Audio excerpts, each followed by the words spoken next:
Bonjour frères et sœurs, dans ma lecture personnelle du tome 17 au 20 juillet 1925, j'aimerais faire un parallèle avec le récit de Matthieu 8, 23, 27.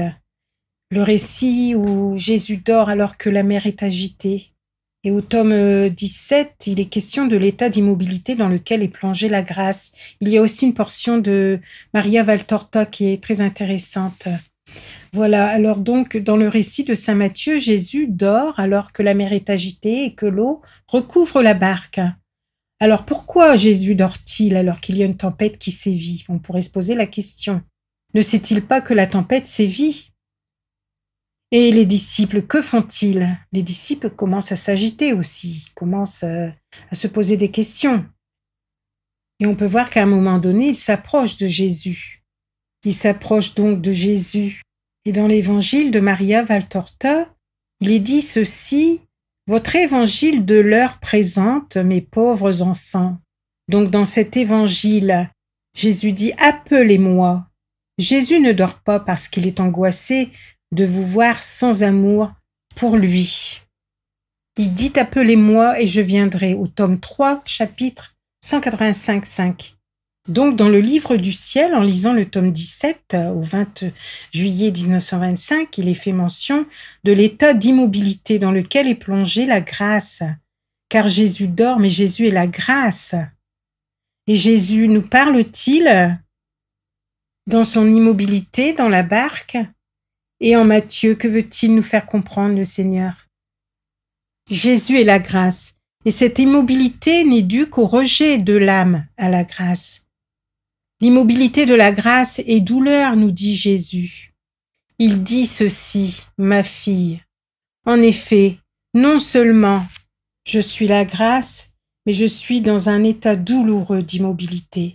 C'est l'état le plus difficile parce que même lorsqu'on subit la douleur la plus aiguë, bouger amène un soulagement et est un signe de vie. Les contorsions sont un langage muet, suscitant la compassion chez ceux qui nous entourent.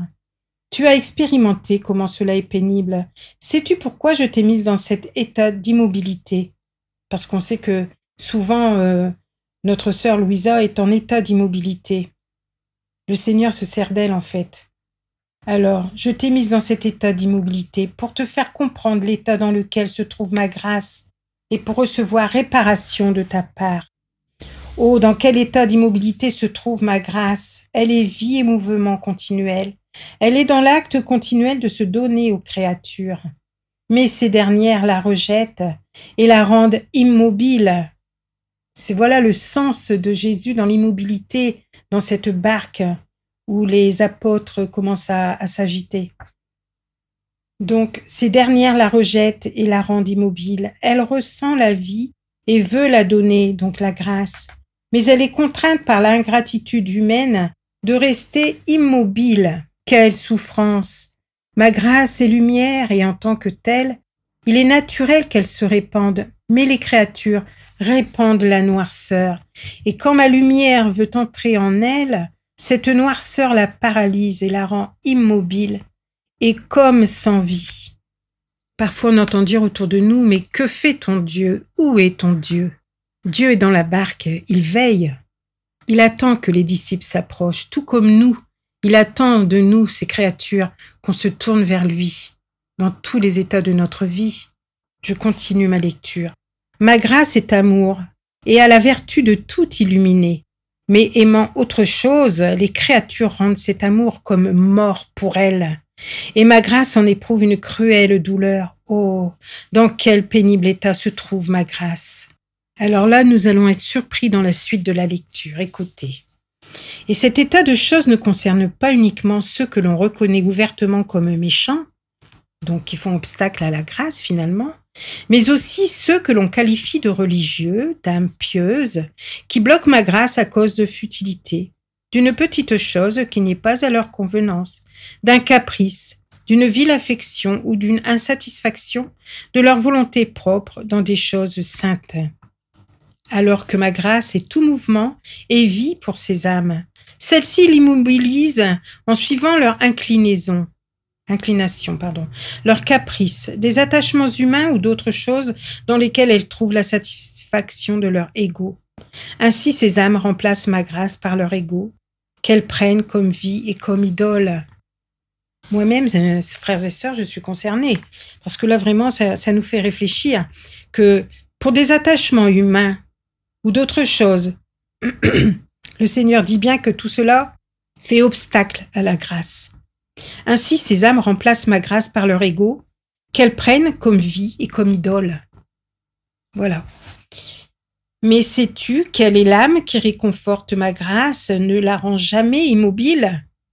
En est l'inséparable compagne, l'enchante et la met de plus en plus en activité. C'est l'âme qui vit dans ma volonté. Là où règne ma volonté, ma grâce est toujours agissante. Toujours en fait, elle a constamment quelque chose à accomplir. Elle n'est jamais au repos. L'âme dans laquelle règne ma volonté est la favorite de ma grâce. Cette âme est la plus petite secrétaire de ma volonté, en qui ma volonté dépose les secrets de ses peines et de ses joies.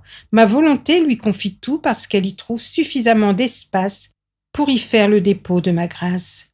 Elle est comme une continuelle nouveau-née de ma suprême volonté. Tout ceci pour dire que pour que la grâce soit agissante en nous, il nous faut vraiment nous défaire de nos passions, de nos futilités, comme il est dit dans cette lecture, dans tous nos attachements humains et dans d'autres choses encore qui trouvent la satisfaction de notre ego.